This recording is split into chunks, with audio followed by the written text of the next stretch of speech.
Coming up on today's Locked On Hawkeyes podcast, Trent, Condon, LeShun Daniels breaking down the matchup against the Illini. Illinois comes in playing good football. What can Iowa do to combat not just that good offense, but a great defense? We'll talk about that.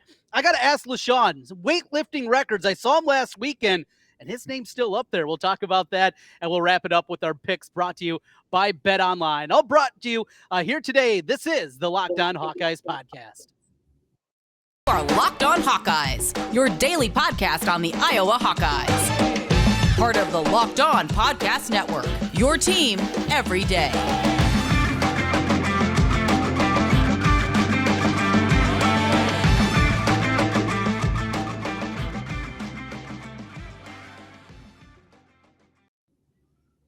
He's LeShun Daniels. I'm Trent Condon, and this is the Locked On Hawkeyes podcast. Thank you for making Locked On Hawkeyes your first listen each and every day. Available wherever you get podcasts. And also, you can see us on YouTube. Just search Locked On Hawkeyes, and while you're there, if you can, hit that subscribe button. We greatly appreciate it. Today's episode is brought to you by Underdog. Sign up on UnderdogFantasy.com with the promo code Locked On and get your first deposit doubled up to $100. That's UnderdogFantasy.com. LeShun, good to see you again, and we get started here on a Football Friday. I am on remote for my radio show, so I'm at a sports bar. You're getting ready for high school football tonight. It goes quick every single year, and it's going to go quick for the Hawkeyes. After the game tomorrow against Illinois, they're already going to be halfway through the season, and also in the importance, not just hitting that halfway point, but the bye week here. It's important for Iowa maybe to get bowl eligibility to get this game. It's important because you have the bye week. There's a lot of things that makes it very easy for the Hawkeyes to be circling this game this week. Yeah, I agree. I mean, as the season goes on, and if you're doing good as you expect, right, from the Hawkeyes, right, every single week the games get more and more important than the week prior, right? More things are at stake, right? Especially if you want to stay alive in the Big Ten West race, as well as obviously getting bowl eligible and, getting those rewards, right, for the hard work at the end of the season, right? And this week is no different, right? Especially having the bye week after, right? Like this week is going to be very, very important for our guys, honestly, to go out there and play a strong football game on Saturday, right? Really all phases, because you don't want to go into the bye week with a bad taste in your mouth, whether it come from really obviously from losing, right? You definitely don't want to have that, because now you got to sit with that for the next couple of weeks, right? And it makes for that bye week to be a lot more stressful, because now it's like, okay, like we really got to start pressing now, right? If you want to stay alive, right? If you want to, get to bowl eligibility and all those different things, right? So then you also want to make sure that you go out and you obviously play well, right, in all phases, right? You want to be able to have some good positive momentum from this week that you can take and continue to build on for the rest of the season, right? Like, again, the last half of the season is not going to be any slouch by any, imagination. So it's going to be very, very important for our guys to go out there and play strong on Saturday and come out really with some positive momentum, and by playing well, especially offensively. So again, we can continue to carry that through the bye week, right? Get that developmental period, right, for the young guys through the bye week. And then so when we come back, right, everyone's ready to rock and roll. All right, LeShun, I want to go this direction with you. I rewatched the Wisconsin-Illinois game, and one thing that stood out to me, first of all, is just seeing the sheer number of guys defensively for Illinois that are up there towards the line of scrimmage, even if they don't have everybody in the box. I mean, their cornerbacks are playing press, and they got the safeties up in the box, and they just have numbers on numbers on numbers here. They run blitz on top of it. So two-part question here. When you're seeing a team that is going to be playing press, obviously you got to be able to throw the football past them and up the field, but run blitzing, how difficult that is for the Iowa zone concept to be able to go out there. What does Iowa have to do to get any semblance of a ground game, something Wisconsin couldn't do a week ago against the Illini? Yeah, so obviously, like for starters, right, Illinois wants to play football in a phone booth, right, especially defensively, right? We've seen it from them since Bielema's been the coach, right? We've seen that honestly throughout his entire coaching tenure. All the schools, right? That's how they want to play, right? They want to play you tight, right? They want to stuff the box, right? They want to force you to essentially try to beat you, through the passing game and create explosive plays that way, right? They're not going to let you have it in the run game, right? So when you look at that as an offense, you're like, okay, obviously we have to make sure that we are on point on our assignments as well as our fundamentals, because there's going to be so many different guys and there's so many different things that are going to be happening in front of you, right? We have to make sure that we are playing together collectively as a unit, right? And obviously it's going to start up front with the offensive line, right? They're going to have to make sure that they are in sync. They are getting the checks from the quarterback, right? If those checks end up being made, because again, a big piece of combating, a bunch of guys in the box is making sure that we're running it to the proper side, right? Because again, a big piece in the run game is making sure that you have positive numbers to the side that you're running. Because again, if you have positive numbers, right, you're either even or you have one more blocker than they have a defender, right? When you just look at that, right, it just makes it simple enough, right? As long as everyone stays on their blocks, right, you're going to have a positive run play.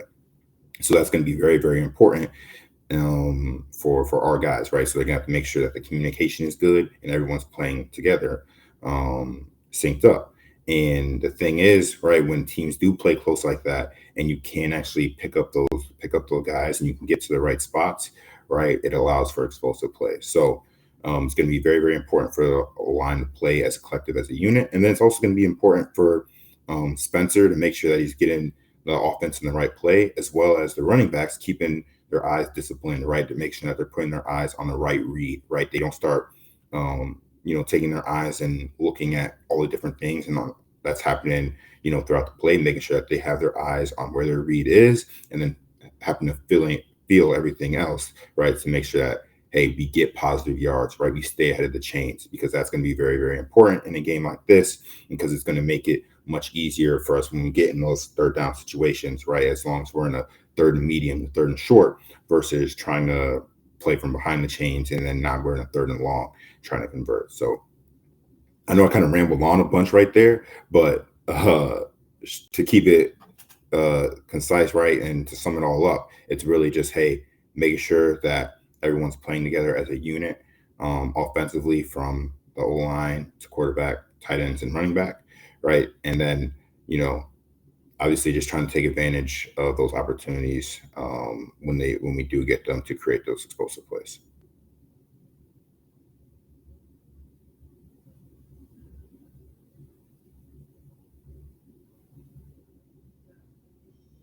No, LeShun, I thought that was a really good breakdown of everything and everything we saw there, and understanding the importance of Spencer being in the right spot, being able to read things right. And this is a spot where this is an advantage, at least having a veteran quarterback out there, that he's going to be able to read it and be able to see those kind of things. So that's a really good breakdown.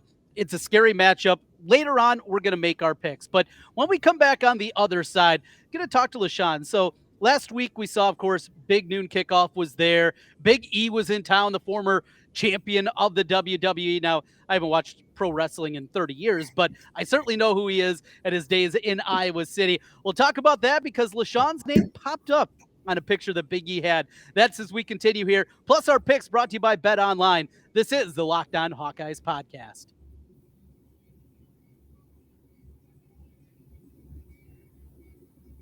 This episode brought to you by see the easiest place to spice up season as we get going here about halfway through the season. Still a chance for you to get involved and go to the Underdog website, take a look around. They have so many different things that you can do. Pick 'em contests, identifying big players, what they're going to do, over under passing yards, rushing yards, whatever it is. Certainly for me this week, I'm looking at the under on the Iowa. On the betting side of things, I see that team total at 16.5. Unless the defense puts a couple scores up, that might be difficult to do. Well, you can go to Underdog Fantasy, play around with all that. Available in over 30 states. You can also pick between 2 and 5 players across any team, not just your team, and decide who's going to finish with a higher number. Sign up with promo code LOCKEDON, all one word, Locked On, and Underdog will double your first deposit up to $100. Deposit $100, get $100 free. Go to UnderdogFantasy.com or find the Underdog Fantasy app in the App Store or Google Play. That's Underdog Fantasy, promo code Locked On. Get in on college football pick'em action starting today. LeShun Daniels, Trent Condon back with you here on the Locked On Hawkeyes podcast. All right, so we see Big E in town last week. He was doing everything at the stadium watching the game. He was on the big screen a couple of times.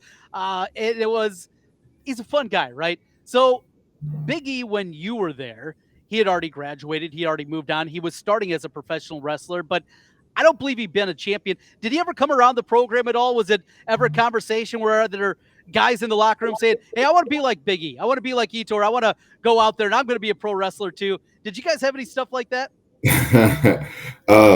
So Big E did come around a couple of times. All right. I think I met him maybe once or twice. Right. He's been around a couple of times. Obviously I know George Kittle loves pro wrestling. Another guy who loved it as well was a guy named Steve Manders. He was on the team when I was there, and then he got into pro wrestling as well, right? And obviously Big E was a big inspiration for him. So yeah, it was definitely something that got talked about probably more than I honestly expected, to be honest. So yeah, it is definitely pretty cool. Seeing a former Hawkeye, right, going out there and being WWE, like that's pretty sick. Really cool. Seems like a really fun-loving guy. I mean, an easy guy. He's got the personality that goes along with it, but he's taking pictures all around the football complex. And this one jumped off to me because he's pointing. He still has, for defensive tackle, he still has the bench press record. You look at the dude, no surprise. He was a weightlifting warrior even before he arrived on campus. But then I see at the running back spot, 2016, L. Daniels, 418 pounds on the best bench press. Nobody's beat you since. You have the record now for 6 years, but take us through that a little bit. First of all, do you remember who you're chasing on the leaderboard? Who was the guy that had the record before you at running back? I'm trying to think. I don't even remember. I honestly do not remember who was out there beforehand. It wasn't Akram. We know it wasn't Akram. It wasn't Brent Russell, I'm going to guess. No, it wasn't those guys. I'm trying to think. I don't know. Whoever has a squat record on there, I think might have had the bench before. Well, did Wiseman have it? Oh, it could have been Wiseman. Wiseman's another possible name. See, he doesn't count. He wasn't a real running back. He was a fullback. That shouldn't even count. Sorry, Mark. I mean, let's be honest here. Mark, that's my guy. That's my guy. Mark was crazy strong too.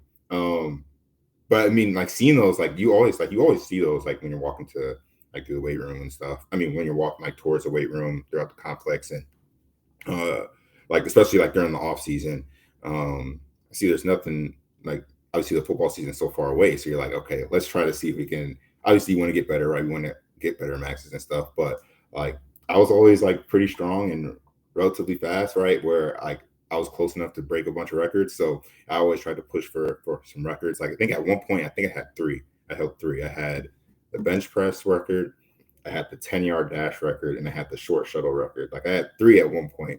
I think that's impressive. I might just be down to the bench though now. I'd have to check, but yeah, I had a bunch of records. Because I mean, I enjoyed the strength conditioning part. I mean, it was let's see, like during the off season, it was the only thing you really got to really look forward to, because like obviously a lot of time was spent in class, which obviously I wasn't the biggest fan of classwork and schoolwork in general. So when I got to get in the weight room and get on the field and get running around, like that was always pretty fun stuff. I believe the only record I hold in Iowa City is most beers drank, and that's one that everybody's shooting for maybe every single week. And no record certainly for me, and definitely none on the bench press. But I just thought that was really cool, LeShun. I want to give you a little bit of a shout out there, and a great ambassador for the university. Certainly what we saw last week with Big E. Wrap things up here. We're going to make our picks presented by Bet Online. We will break things down. 5 games again this week. I got a little bit of a lead, a little bit of breathing room now against LeShun. Of course, we'll pick the Hawkeye game against Illinois, as Iowa currently is a 3.5-point underdog. That's as we continue here. This is the Locked On Hawkeyes podcast.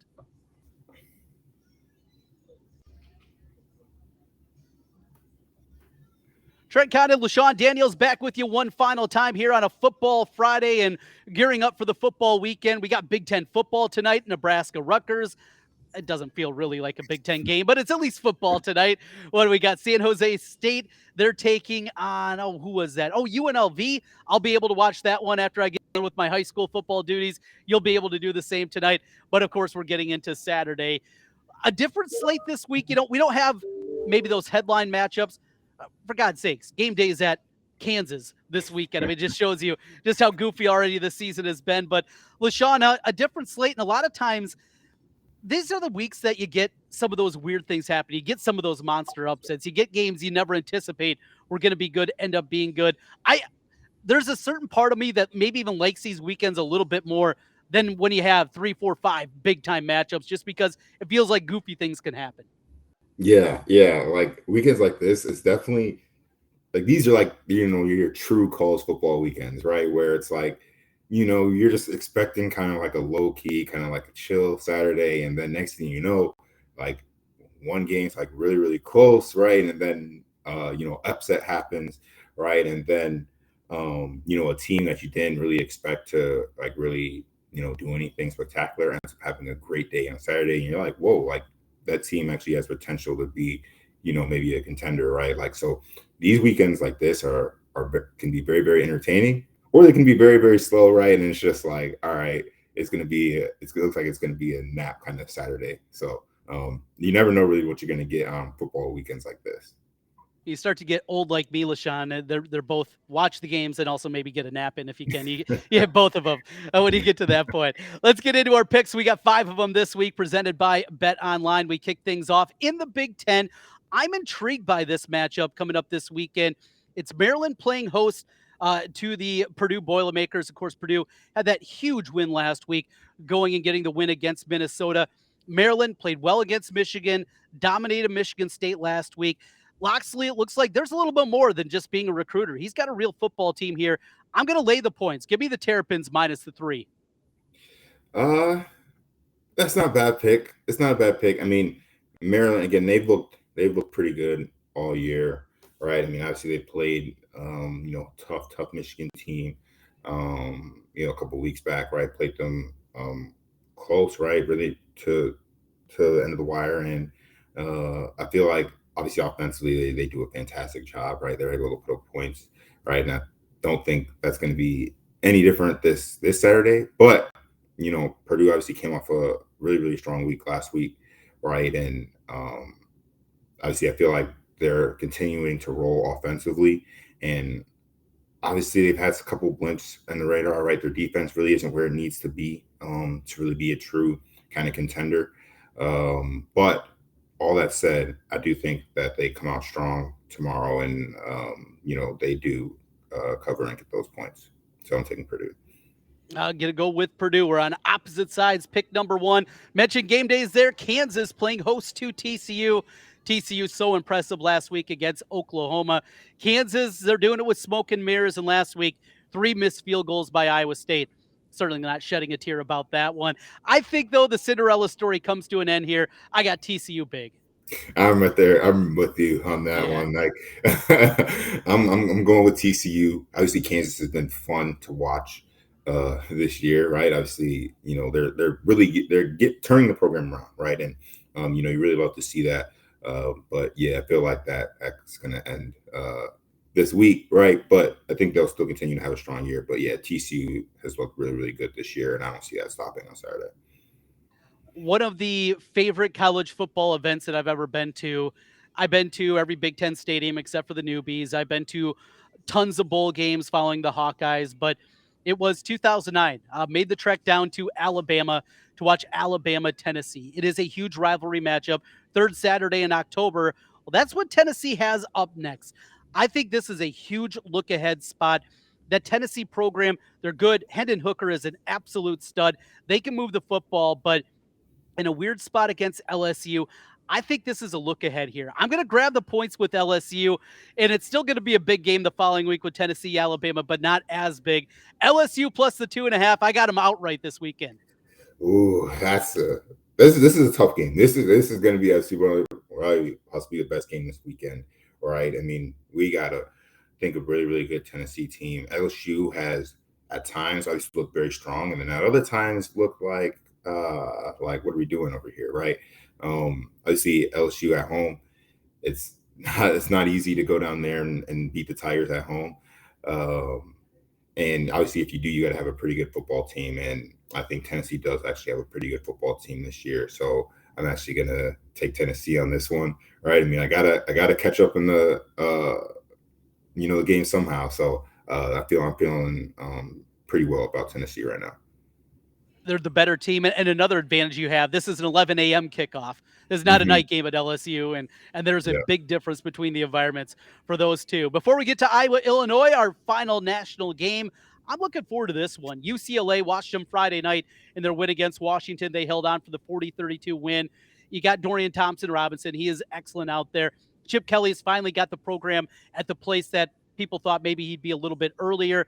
I still have concerns about their defense, and physicality, when that's a question, Utah is the last team you want to play in the Pac-12. I think Utah continues to bounce back after that opening season loss against Florida. I will lay the 3.5 with the Utes. Yeah. I've liked Utah honestly for a while. Like I think that's a really really good football program, and they've That's what been our doing. offense should look like. Honestly, yes. Like, I mean, Yeah. they've been doing a great job, right? Like, they're not, like, they're able to run the ball consistently and they're able to obviously make plays, right, in the passing game, like when they need them, right? Like, they're not airing it out, anything crazy, right? But they are able to drop back, right? They're able to get the football in their playmakers' hands. And I really, really like the things that Utah has been doing really over the past several seasons, right? And obviously UCLA, they're a little bit more exciting, right? Offensively, right? They're a blast to watch. Like their quarterback is a guy, right? Like he's a fantastic football player to watch. Um, but all that said, yeah, I like Utah. I think their defense is gonna play well on Saturday, right? And if UCLA, if they're not able to put up points, right, like they're gonna be put in a pretty tough spot to win a football game. So I feel pretty strongly about Utah this week. All right, final game of the week. It is Iowa, a 3.5 point underdog going to Champaign, Urbana, and that crappy stadium over there with those crappy fans. So I got a story for you, LeShun. First time I went over to the game, it was 2004. Walking out of the stadium, Iowa absolutely clubbed them that year. It was a super windy day. It was freezing. Their stadium was a dump. We had tailgated all day. Walking out of the stadium, though, and this group of frat guys starts howling to me and my group of guys and telling us to go back to our farms. And I finally had heard enough, and I turned around and I pointed right behind this moron and I said, "Hey, idiot. Look, you have a silo on your campus right behind you. Stop talking to us about farms." It's just unbelievable. Illinois, what a bunch of nerds those guys are. I had seen enough. Iowa got the win here. There. I don't know if Iowa's going to get the win here. What do you got, Iowa getting 3 in the hook against the Illini? Ah, um, so I know everyone, like social media wise, still didn't think Iowa did enough right last week offensively. Like they were just like, yeah, they didn't do anything, positive, right? And um, you could look at it that way, but I honestly didn't, right? I mean, I felt like there's been times even in garbage time where we've looked bad, right? And last week wasn't those weeks, right? Where it's like, okay, like we're actually making some plays. Obviously, there are some opportunities that were missed, but I feel like again it's slow progress, but the offense is getting better every single week, right? Whether you want to admit it or not, right? I mean, they've obviously gone from last in FBS to like second to last, which, hey, progress is progress, no matter how you look at it, right? And I feel like that's going to continue this week. And I mean, I want to rock with my guys, right? I feel like we're going to bounce back after a tough game last week, right? They're going to want to obviously head into the bye week on a strong note, and I see Illinois. I mean, Iowa's had Illinois number for a while, and I feel like that's going to continue for us this week. And I'm really anticipating everyone playing well, especially the defense is going to bounce back quite a bit as well this week as well. So I'm rocking with the Hawks. Rocking with the Hawks. I hate to say it, I'm in Illinois again. Uh, my favorite bet of the week, though, is the Iowa team total right now is available at Hawkeye 16.5. Unless the defense scores, I don't see it. Could I see us grinding out a 13-10 win? Absolutely. And I would think the defense is going to play better, and their manhood was challenged a little bit after, 2nd and 3 seemingly every time for Michigan. I think they're going to play well. I just don't see how this offense is going to score. And if it doesn't happen, at that level. I love the team total. I'm going to grab Illinois ultimately, though. And, well, this week, certainly, we definitely hope that you're right and you got the right side on this one. LeShun, have a great weekend. Enjoy the football viewing. Good luck to your high school team out there tonight on the football field. And we'll talk to you again next week. Yes, sir. Sounds good. Go Hawks. Go Hawks.